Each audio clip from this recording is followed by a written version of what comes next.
Mentally பாதிக்கப்பட்டவங்களை cure பண்றதுக்கு தான் நாங்க இங்க இருக்கோம். நீங்க சொல்ற மாதிரி கிரிமினல் வேலை பண்றதுக்காக நாங்க படிக்கல. கொஞ்சம் கூட கூச்சம் இல்லாம இப்படி ஒரு ஹெல்ப் கேக்குறீங்களே, வெக்கமா இல்ல உங்களுக்கு? இதே வேற யாராவது இப்படி கேட்டிருந்தா கழுத்தை பிடிச்சி வெளியே தள்ளி இருப்பேன். முட்டாள், நீ மட்டும் சரின்னு சொல்லிருந்தா உன் லெவலே வேறடா. மினிஸ்டர் கிட்ட சொல்லி ஹெல்த் டிபார்ட்மெண்ட்ல டீனா உட்கார வச்சிருப்பேன். எல்லாத்தையுமே கெடுத்துக்கிட்டேன். ஒருத்தனால என் பொண்ணோட வாழ்க்கையே கேள்விக்குறியா இருக்கு. அவளுக்கு ஹெல்ப் பண்ணுன்னு கேட்டா அது ஒரு தப்பா? அதுக்கு அந்த திட்டு திட்டுற.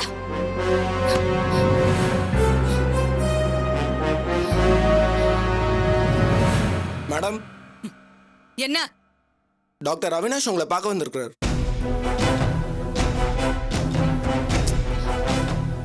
வர சொல்லு.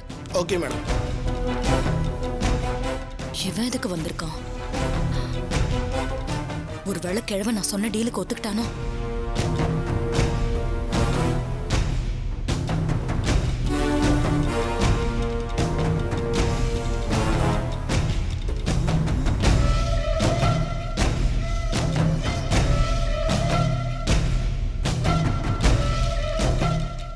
Good morning ma'am.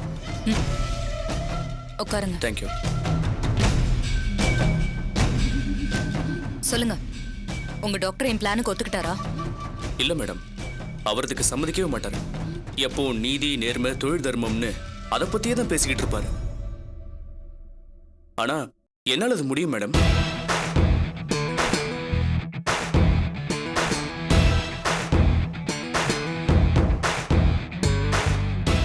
நீங்க சரின்னு சொன்னீங்கன்னா நீங்க சொல்ற ஆளுக்கு ட்ரீட்மெண்ட் தர நான் தயாரா இருக்கேன். நீங்களா? மேடம், உங்க கேள்வி நியாயமானதுதான். ஆனா என்னால எப்படி முடியும்னு ஷாக் ஆகாதீங்க. நானும் ஒரு சைக்காட்ரிஸ்ட் தான். அவரோட சேர்ந்து 2 வருஷமா பிராக்டிஸ் பண்ணிட்டு இருக்கேன். அது மட்டும் இல்லாம சைக்கோ தெரப்பில புதுசா ஒரு உச்சத்துக்கு போகணும்னு அதை பத்தி ஆராய்ச்சி பண்ணி PhDயும் வாங்கியிருக்கேன். என்னால ஒரு அப்நார்மல் பர்சனை நார்மலா ஆக்கவும் முடியும், நார்மல் பர்சனை அப்நார்மலா மாத்தவும் முடியும். உங்களால அது முடியுமா? முடியும் மேடம்.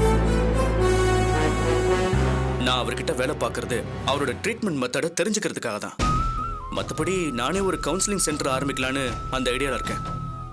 ஃபைனான்ஷியலா நான் கொஞ்சம் வீக்கா இருக்கேன் மேடம், அதான் வெயிட்டிங். உங்களுக்கு எவ்வளவு பணம் தேவையோ அதை நான் தரேன். ஒருத்தர் மனசுல இருக்கிறத உங்களால மாத்த முடியுமா?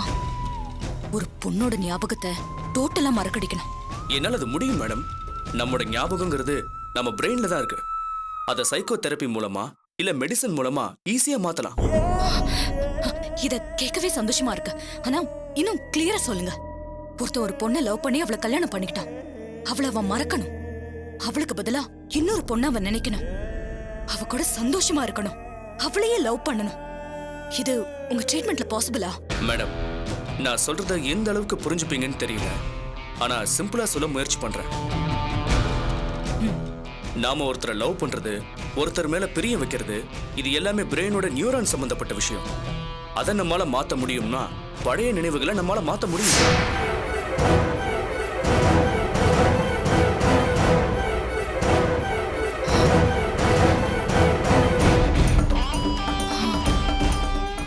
என்ன பாக்குறீங்க?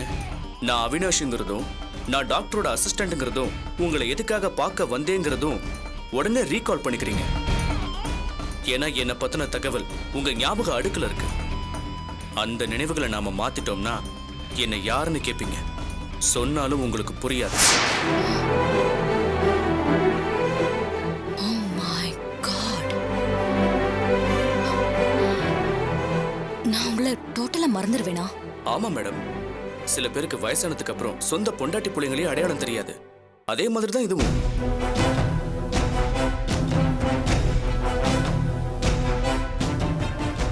அது வயசானதுனால வருது. நாம இதை செயற்கையா மாத்த போறோம், அவ்வளவுதான்.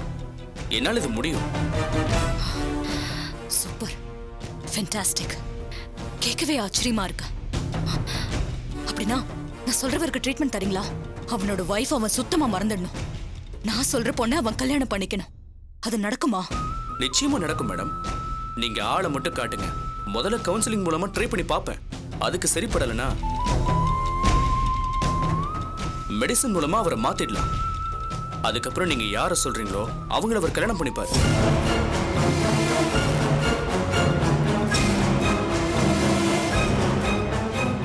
ஆனா இதெல்லாம் 2-3 நாள்ல நடக்கும்னு சொல்ல முடியாது. அதுக்கு கொஞ்சம் டைம் தேவைப்படும். பரவாயில்ல, நீங்க எவ்வளவு நாள் வேணாலும் எடுத்துக்கோங்க. நான் சொல்றபடி அவனை மாத்திட்டா போதும். ஆனா இந்த விஷயம் உங்க சீனியருக்கு தெரிஞ்சா பிரச்சனை பண்ணுவாரே. இல்ல மேடம், இது விஷயமா நாம அவர்கிட்ட பேசவே வேண்டாம். அவருக்கு தெரியாம பண்ணுவோம். அப்படியே சொல்றீங்க? ஆமா, உங்க சீனியரே முடியாதுன்னு சொல்லிட்டாரு. ஆனா நீங்க இன்வால்வ் ஆகுறீங்க, ஏன் தெரிஞ்சுக்கலாமா? மேடம், நான் ஓப்பனா சொல்லிடுறேன். நான் இதை பணத்துக்காக தான் பண்றேன்.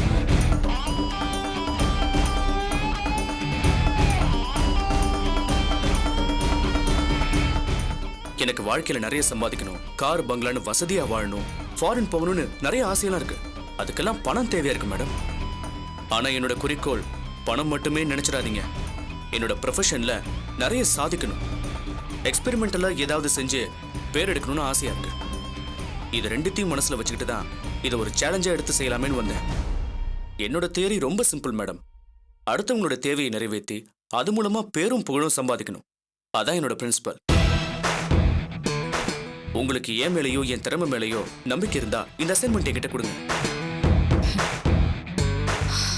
நிச்சயமா. இவ்ளோ கான்ஃபிடென்ட்டா பேசுறத வச்சே நீங்க திறமையானவர்னு யாரும் சொல்லிடுவாங்க. தேங்க்யூ. எனக்கு உங்க மேல நம்பிக்கை இருக்கு. Thank you madam.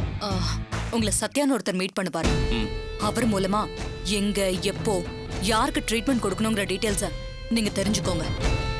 பணத்தை பத்தி நீங்க ஒரி பண்ணிக்காதீங்க. நீங்க ஆசைப்பட்டதை விட அது அதிகமாவே கிடைக்கும். சரிங்க மேடம். ஆனா ஒரு கண்டிஷன், உங்களோட இந்த ட்ரீட்மெண்ட் சக்சஸ் ஆகணும். தான் ஒய்ஃபை மறந்துட்டு நான் சொல்ற பொண்ணை அவன் கல்யாணம் பண்ணிக்கணும். ஷூர், அது கண்டிப்பா நடக்கும் மேடம். நீங்க சொல்ற பொண்ணோட ஞாபகத்தை சோ அண்ட் சோ பர்சனோட பிரெயின்ல புகுத்த வேண்டியது என்னோட பொறுப்பு. தான் ஒய்ஃபை மறந்துட்டு அந்த பொண்ணை வெறியோட லவ் பண்ணுவான். இது ஷூரா நடக்கும் மேடம். தேங்க்யூ அவினாஷ். அப்போ நான் வரேன் மேடம்.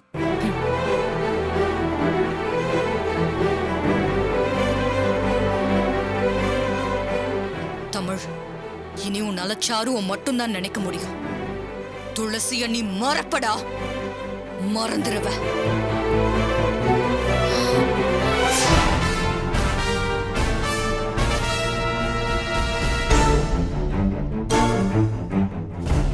அக்கா அங்க பாருங்களேன், போலீஸ் வந்திருக்கு. அக்கா அவங்க என்ன பத்தி தான் சொல்லிக்கிட்டு இருக்காங்க. போலீஸ் என்ன அரெஸ்ட் பண்ணிடுவாங்களா?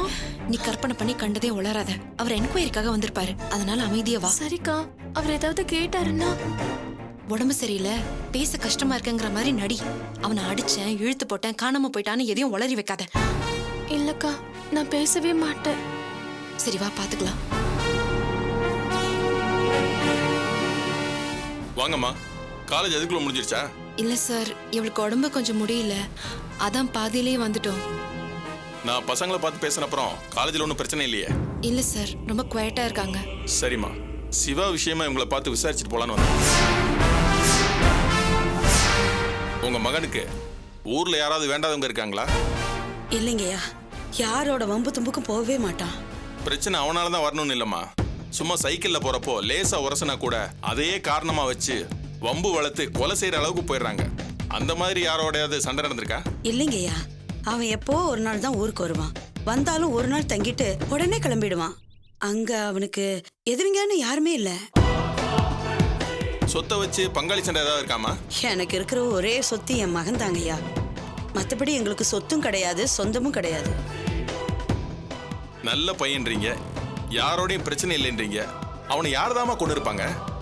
இல்ல உங்களுக்கு தெரியாம வட்டிக்கு கடங்கிட வாங்கியிருக்கானா? இல்லைங்கய்யா. ஏமா, யாராவது பொண்ணுங்களை லவ் பண்ணி அதனால? அந்த மாதிரி தப்பு தண்டாக்கெல்லாம் என் மகன் போகவே மாட்டான். படிப்பை தவிர அவனுக்கு ஒண்ணுமே தெரியாது. நீங்க ஊர்ல இருக்கீங்கம்மா, இங்க நடக்கிறது உங்களுக்கு எப்படி தெரியும்?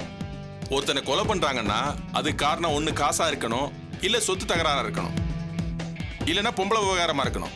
இந்த மூணு இல்லைன்னா அவன் செத்துருக்கவே மாட்டானே. நல்லா யோசிச்சு சொல்லுங்கம்மா. மகனை பத்தி நாமளே எப்படி தப்பா சொல்றதுன்னு தயங்காதீங்கம்மா.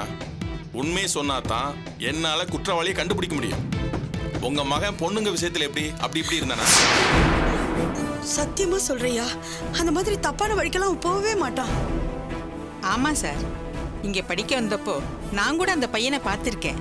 பொண்ணுங்க கிட்ட நல்ல மரியாதையா தான் பழகினான். ரொம்ப நல்ல பையனை தான் தெரிஞ்சது சார். எந்த விதமான மோட்டிவும் இல்லாம ஒருத்தனை எப்படிமா கொல்லுவாங்க? கொல்ற அளவுக்கு ஏதோ பண்ணிருக்கான். யாரா என்ன பண்ணான்னு எனக்கு தெரியணும்.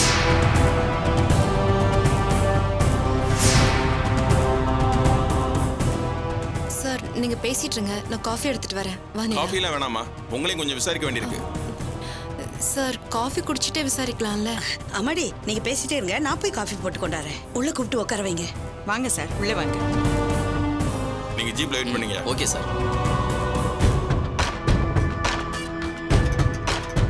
வாங்க உட்காருங்க சார்.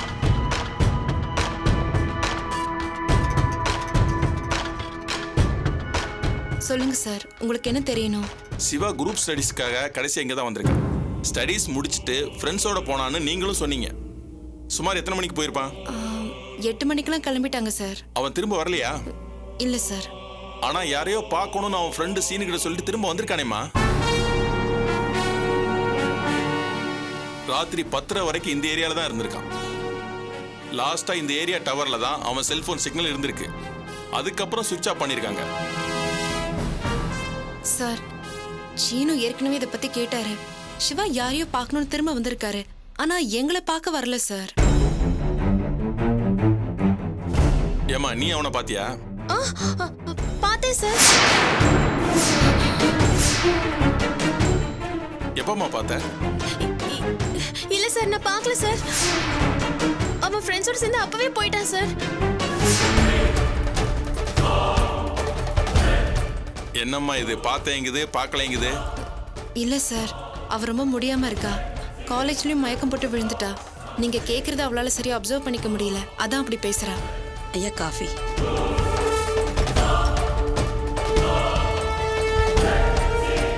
ஐயா, என் மகனை கொன்ன கொலைகாரன் யாருன்னு கண்டுபிடிங்க.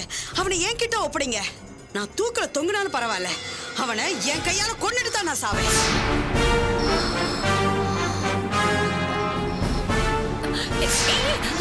நிலா, நிலா என்னாச்சு? நிலா என்னாச்சு? நிலா, ஐயோ, நிலா என்னாச்சு? துளசி, ஹாஸ்பிட்டல் கூட்டு போலாமா? இல்ல பாட்டி, அவளுக்கு வந்து ஃபீவர் இருக்கிறதுனால கொஞ்சம் டயர்டா இருக்கா. தூங்கி எந்திரிச்சா சரியாயிடும். நிலா, நிலா, நீங்க அந்த பொண்ணை தூங்க வைங்கம்மா. சிவா கொலை சம்பந்தமா ஏதாவது தகவல் கிடைச்சா எனக்கு கால் பண்ணுங்க. நான் வரேம்மா. சரிங்க சார். நிலா, பாத்துமா, மெதுவா. என்ன மச்சி?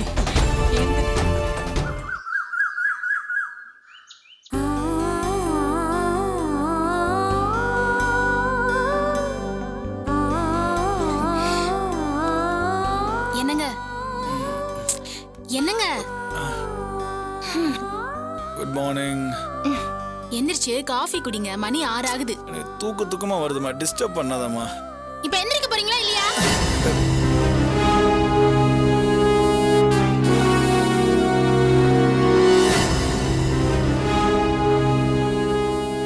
என்ன பயந்துட்டீங்களா?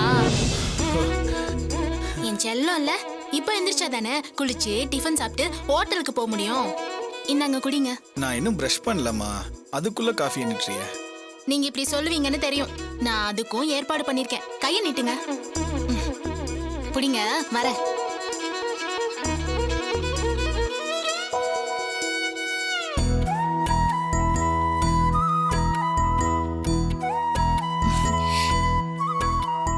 இந்தாங்க, இங்கேயே வாயை கொப்பளிச்சுட்டு இங்கேயே காஃபி குடிங்க.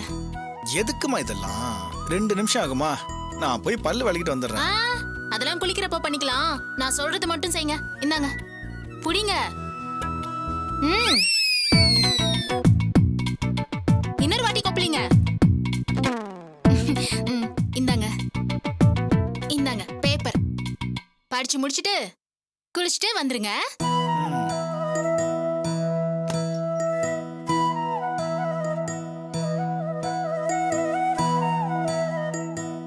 என்னங்க, வெந்நீர் விளவி வச்சுட்டேன், போய் குளிங்க போங்க. எழுந்திரீங்க. அட எழுந்திரீங்கண்ணா, எழுந்திரீங்க. ஐயோ அப்பா அம்மா வெளியே இருக்காங்க பாத்துட்டு போறாங்க. இந்தாங்க போய் பல் தேய்ச்சிட்டு குளிச்சுட்டு வாங்க. நான் என்ன குழந்தையா? இதெல்லாம் நானே எடுத்துக்க மாட்டேனா? இது பாருங்க, எனக்கு புருஷன் குழந்தை எல்லாமே நீங்க தான். இனிமே உங்களுக்கு தேவையான ஒவ்வொன்னையும் நான் தான் பார்த்து பார்த்து செய்வேன். சீக்கிரம் போய் குளிச்சுட்டு வாங்க, அதுக்குள்ள டிஃபன் ரெடி பண்ணிடுறேன். பாத்ரூம் எங்க இருக்கு? வாங்க வாங்க போங்க, நான் காட்டுறேன். போங்கண்ணா, இதுதான் பாத்ரூம். குளிச்சுட்டு வாங்க.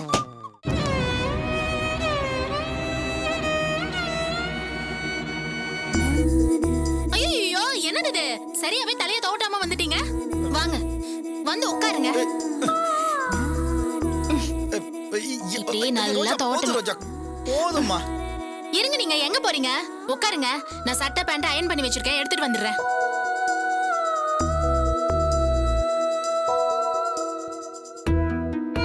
இதெல்லாம் டூ மச்சா இருக்கு ரோஜா. நீ செய்யறதெல்லாம் பார்த்தா நிஜமாவே என்ன குழந்தைய மாத்திருவ போல இருக்கு. சரி சரி, கைய நீட்டுங்க. அம்மா தாயே, இந்த ஒரு வேலையாவது நான் பாத்துக்கிறேன்.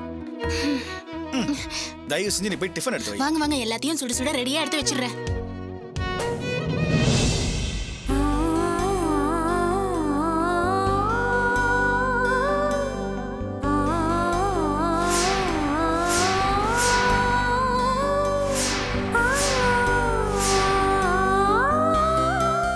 ரோஜா, என்ன ரோஜா அதெல்லாம்?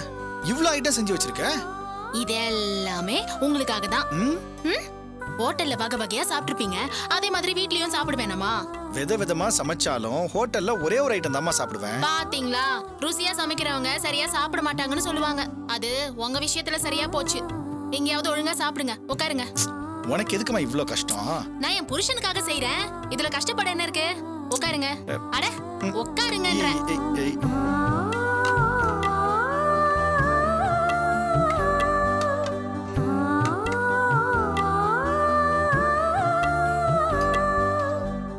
சாப்பிடுங்க. இந்த சட்னியை சாப்பிட்டு பாருங்க, ரொம்ப நல்லா இருக்கும். ரோஜா ரோஜா போதும் ரோஜா போதும். இது உங்களுக்காக தான் செஞ்சேன். நல்லா சாப்பிடுங்க. அட இந்தாங்க, இன்னொரு வடையை சாப்பிடுங்க. ரோஜா நல்லா சாப்பிடணும், சரியா? போதுமா? என்னது இது? இன்னும் பெருசா எடுத்து சாப்பிடுங்க. போதும் ரோஜா. என்ன ரெண்டு பேரும் அப்படியே பாத்துட்டு இருக்கீங்க? அவருக்கு வயிறு வலிக்க போகுது, பாவம். போனா போது, ரெண்டு பேரும் வந்து சாப்பிடுங்க. இன்னும் கொஞ்சம் சட்னி வைக்கவா? சாப்பிடுங்க. மாப்பிள, எல்லாத்தையும் ரோஜா தனியாவே சமைச்சா. என்ன ஒரு வேலை கூட செய்ய விடல. என் பொண்ணு உங்களை நல்லா பாத்துக்குவான்ற நம்பிக்கை எங்களுக்கு வந்துருச்சு. ஏய் ரோஜா, அப்பா அம்மா உட்கார வச்சு சாப்பிட சொல்லு. இல்ல மாப்பிள, நான் அப்புறம் சாப்பிடுறேன். சரி, நீங்க உட்காருங்கப்பா. எல்லா டிஃபனையும் அப்பாவுக்கு வை. எல்லாத்துலயும் கொஞ்சம் கொஞ்சம் தான் தருவேன், சரியா? என்னங்க? மாப்பிள, நாங்க ஊர் கிளம்புறோம். என்ன மாமா அதுக்குள்ள கிளம்பிட்டீங்க? இன்னும் ஒரு 10 நாள் இருந்துட்டு போலாமே. நாங்களும் அப்படித்தான் மாப்பிள நினைச்சோம். நீங்க வந்த வேலை முடிஞ்சது, நீங்க ஊர் கிளம்புங்க அப்படின்னு எங்க பொண்ணு சொல்லிட்டா. சிவ பூஜையில கரடி எதுக்குன்னு அவர் நினைச்சிருக்கலாம் இல்லையா? என்ன ரோஜா அது? அத்தை மாமா இப்படிதான் வரட்டுவியா? கொஞ்ச நாள் அவங்க சந்தோஷமா இருந்துட்டு போட்டுமே. மாப்பிள, நீங்க அவ்வளவு கோவிச்சுக்காதீங்க. ஊர்ல எங்களுக்கு நிறைய வேலை இருக்கு. நீங்க சொன்னீங்கன்னு நாங்க அப்படியே விட்டுட்டு வந்துட்டோம். நாங்க அதை போய் பார்க்கணும்ல. எல்லாத்துக்கும் மேல சின்ன சிசுக்கு இருக்கிற இடத்துல நாங்க இடத்துல இருக்கக்கூடாதுல்ல. பெரியவங்க நாசுக்கா தள்ளி இருக்குதே சரி. நாங்க கிளம்புறோம் மாப்பிள. அதெல்லாம் இல்ல, நான் சொல்றது கேளுங்க மாமா. என்ன மாப்பிள, எதை சொல்ல வந்தீங்களே? இல்ல நீங்க ஒண்ணும் இல்ல. நீங்க பார்த்து பத்திரமா போயிட்டு வாங்கன்னு சொல்ல வந்தாரு. நல்லா புரியுதும்மா. யார் தொந்தரவும் இல்லாம மாப்பிளை நல்லா கவனிச்சுக்கணும்னு நினைக்கிறேன். அதுக்கு நாங்க இடத்துல இருக்க மாட்டேன். மாப்பிள, இப்படி பாக்குறதுக்கு மனசுக்கு ரொம்ப சந்தோஷமா இருக்கு. நாங்க மனநிறைவோட கிளம்புறோம். வரட்டுங்களா? மாமா, நான் வேணா கார்ல வந்து டிராப் பண்றேனே. இல்ல மாப்பிள, நாங்க ஆட்டோ பிடிச்சு போய்க்கிறோம். நீங்க சிரமப்பட வேண்டாம். கனக ஜோசப் அண்ணன் வாடா. என்னடா அதெல்லாம்? எல்லாம் அன்பு மலடா. ஜோசப் அண்ணன் வாங்க வாங்க உட்காருங்க. டிஃபன் ரெடியா இருக்கு, சாப்பிட்டு போங்க. இல்லம்மா நான் ஹோட்டல்ல சாப்பிட்டுக்கிறேன். இது பாருங்க, இனிமே வீட்டுக்கு வந்தீங்கன்னா தங்கச்சி கையால சாப்பிட்டு தான் போகணும். அட சொல்லுங்க. ஆமாண்டா, அதான் தங்கச்சி சொல்லுதுல, இனிமே இங்க வந்தீங்கன்னா தங்கச்சி கையால சாப்பிட்டு தான் போகணும். உட்காரு. டேய் பரவாயில்லடா, இருக்கட்டும்டா. டேய், ரோஜாவை பத்தி தான் உனக்கு தெரியுமே. பாசமா இருந்தாலும் வெறுப்பா இருந்தாலும் ரோஜா எல்லாத்தையும் தடாலடியா தான் பண்ணுவா. அண்ணே, நீங்க முதல்ல சாப்பிட்டுட்டு அம்மா அப்பா ஊருக்கு கிளம்பிட்டாங்க, அவங்கள பஸ் ஸ்டாண்ட்ல விட்டுட்டு அப்படியே ஹோட்டலுக்கு போயிடுங்க. இவன் எப்படிமா வருவான்? இன்னும் 2 நாளைக்கு இவர் ஹோட்டலுக்கே வரமாட்டாரு. நீங்க தான் பொறுப்பா எல்லாத்தையும் பாத்துக்கணும்.